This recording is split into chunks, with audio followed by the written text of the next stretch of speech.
Aşgabatyň käbir ýaşaýyş toplumlarynda hususy jaýlaryň çäginde açylan hususy dükanlar köpçülikleýin häsiýetde ýapylyp başlandy. Häkimetler sowdanyň bu görnüşiniň bir kanundygyny aýdyp, ýaşaýjylara dükanlary açmagy gadagyn edýärler. Bu ýagdaýlar barada Azatlyk radiosynyň habarçysy 14 martda paýtagtdan maglumat berdi. Bir kararlyk etrawynyň sor we garadamak ýaşaýyş toplumlarynda hususy jaýlaryň bir otagundan köçe açylan gapy ýa-da apiske goýulyp açylan hususy dükanlaryň tas ählisi ýapyldy.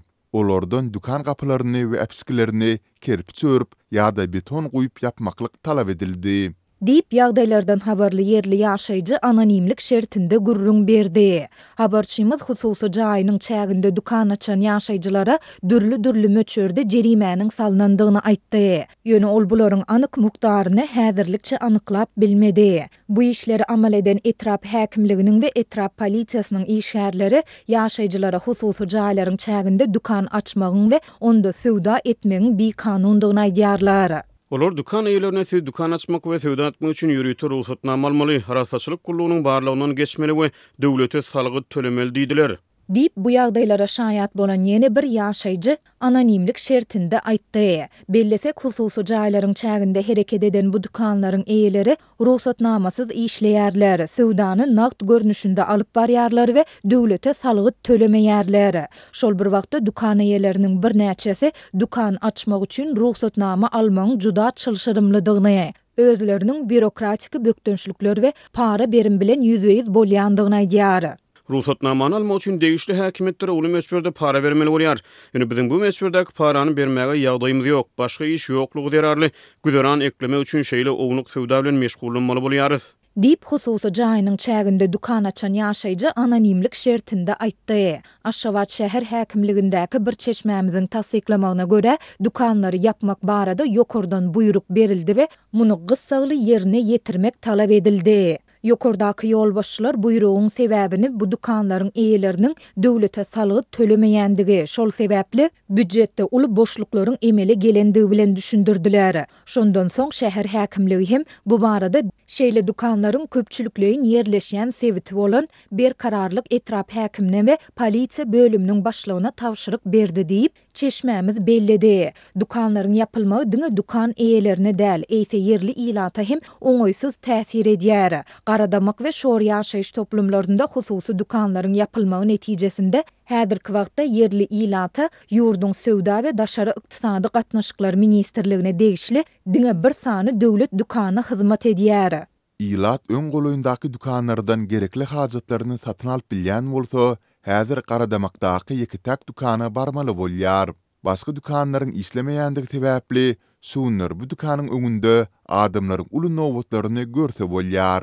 Dip yerli ýaşaýjy belledi. Şol bir wagtda ýaşaýjylar bu dukanda azyk haritlarynyň görnüşleriniň çäklidigini, ýöne olaryň bahalarynyň hususy dukanlar bilen deňeşdirilende aşa gymmatdygyny hem aýdýarlar. Azatlyk bu ýagdaýlar barada Aşgabat şäher we Bagtyarlyk etrap häkimliklerinden, şeýle-de etrap polisiýasyndan tesbir almagy synanşdy. Ýöne redaksiýamyzyň 14 martda eden telefon jaňlaryna hiç kim jogap bermedi. Garaşsyzlyk ýyllarynda Türkmenistanda, hususanda hojalyk jaýlarynyň ýerleşýän ýaşaýyş toplumlarynda hususy jaýlaryň bir otagundan köçe tarap gapyada äpişge açyp, şeýle-de köp gatly jaýlaryň ýer zeminlerinde dukan açmak tejribesi giňden ýaýrady. Häkimetler bu dukanlaryň eýelerine garşy wagtal göreş alyp baryp, sowdanyň bu görnüşiniň gadagandygyny we olaryň ýörüýte ruhsatnama almalydygyny aýdýarlar. Dukan eýeleri bolsa ruhsatnama almagyň çylşyrymlydygyny, onda para berimiň giň rol oýnaýandygyny belliýärler. Türkmen häkimetleri we mediasy bu ýagdaýlar barada açaçan mesele gozamaýarlar.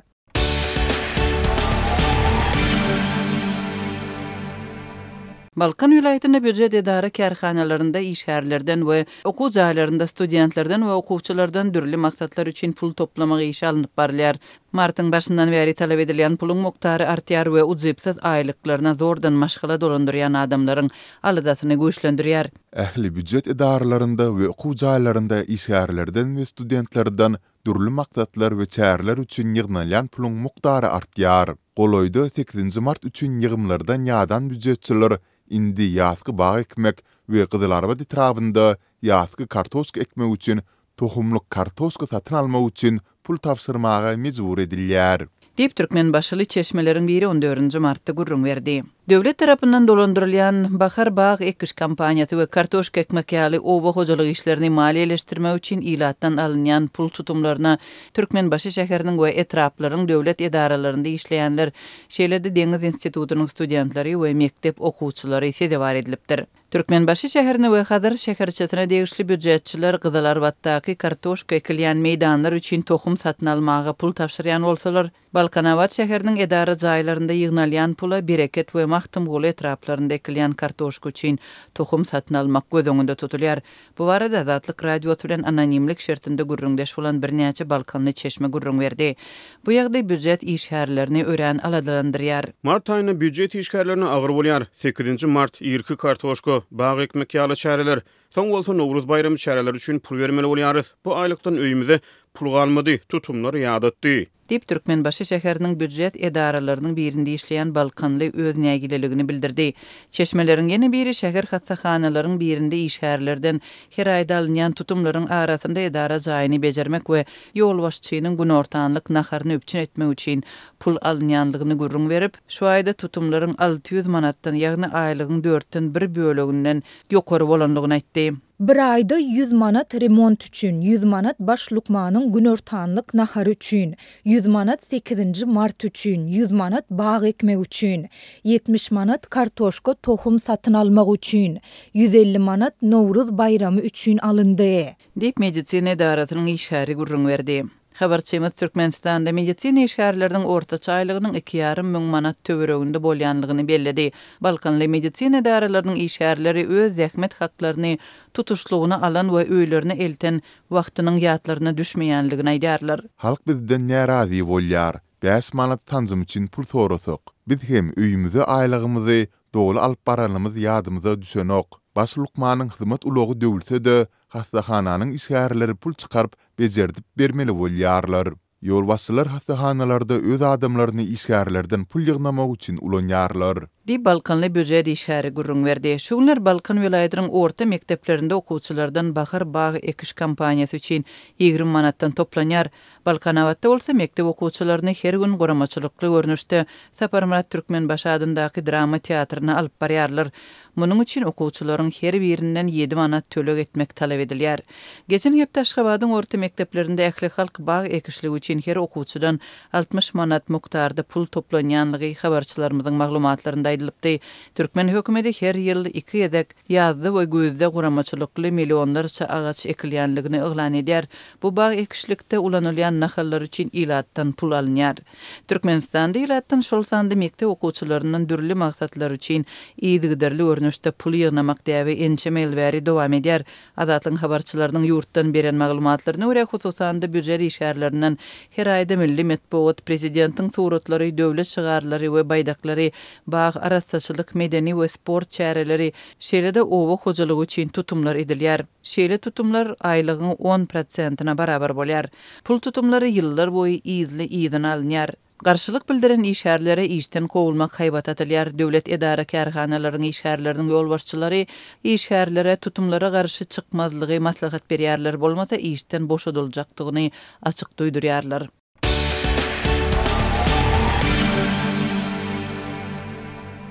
Täjikistanyň we Kyrgyzstanyň prezidentleri köp ýyllap dowam eden we käte ganly çaknyşyklara sebäp bolan serhet dawasyny çözmek üçin serhet ylalaşygyna gol çekdiler. Bu taryhy waka şu günler köp Türkmenistanlynyň arasynda hem giňden gurrun edilýär. Olar Türkmenistanyň Merkezi Aziýada üzüňlükde galan ýeketäk ýurtdygyna aýdýarlar. Azatlyk radiosynyň Aşgabatdaky habarçysy bu ýagdaýlar barada paýtagtyň ýaşaýjylarynyň, yerli synçylaryň we söwdegärleriň ençemesi bilen söhbetdeş boldy. Täjik-Kyrgyz serhedi bilen bagly ylalaşyga gol goýulmagy bilen Söwütdäki özara ulug we aragatnaşyk ulgamlarynyň, raýatlaryň gatnawlarynyň integrasiýasynyň öňündäki agyr böwetleri aýyrdy. Emma bu wakanyň fonuny gün saýyn ütgeýän geosiýat we geoiqtisady ýagdaýda Türkmenistanyň häkimetleri özara integrasiýada häleşini hem köp halatlarda gepleşik üçin gepleşik, duşuşyk üçin duşuşyk, maslahat üçin maslahat taktikasynyň aňyr geçip bilmeýärler.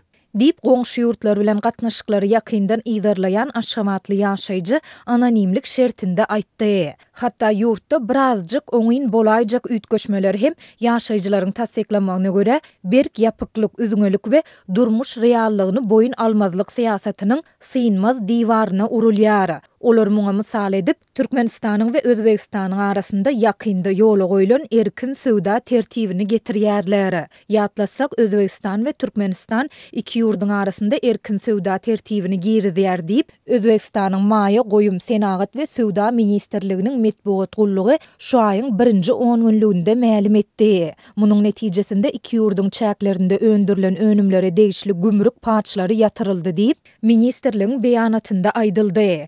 Berse de 2025-nji ýylyň 25-nji fevralyndan başlap güýje giren tertipde haritlaryň özara söwdasy boýunça bar bolan çäklendirmeler ýatyrylyp, söwda proseduralary sadalaşdyrylypdyr. Ýöne ýagdaýlardan habarly yerli söwdegärleriň we ykdysadyetçileriň ençemesi iş ýüzünde Türkmen-Özbek serhedinde kynçylyklaryň saklanyp galýandygyny, köp halatlarda hasta çylşyrymlaşdyrylýandygyny aýdýar. Iki ýurduň arasynda bir wiza düzgüni saklanyp galýar. Üstesine de soňky aýlarda Türkmenistandan Özbegistana gitmek üçin iş syýahatçylyk we ykdysady wiza almak isleýän raýatlardan olaryň maliýe ýagdaýyny tasdikleýän resmi namalar talap edilip başlandy. Ýakyn garyndaşlary ýok ýa-da resmi işlemeýän we pensiýa çykmadyk adamlar üçin goňşy ýurda gitmek hem çylşyrymlaşyp olaryň wiza almagy kynlaşdy.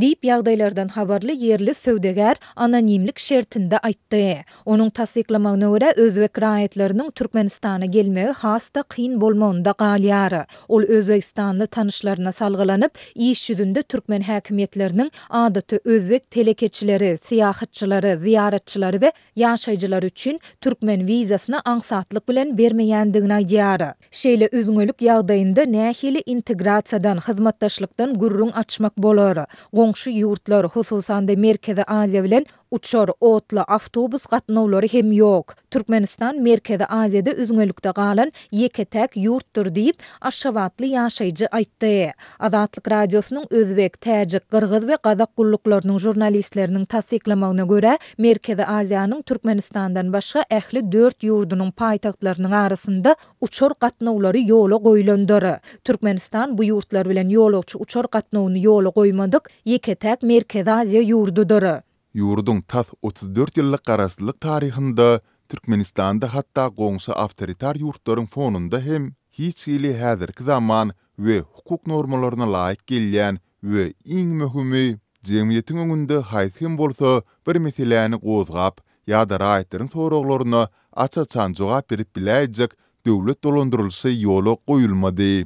Diýip Aşgabatly synçy anonimlik şertinde aýtdy. Türkmen häkimetleri halkara şolsanda goňşy döwletler bilen gatnaşyklaryň östürilýändigi, olaryň hil taýdan täze derejä çykarmak üçin ygtybarly işleriň edilýändigi barada ýyg-ýygdan tekrarlaýarlar. Muňa garamazdan Türkmenistan halkara guramalaryň hasabatlarynda dünýäniň iň bir ýapyk we repressiw ýurtlarynyň biri bolmagynda galýar.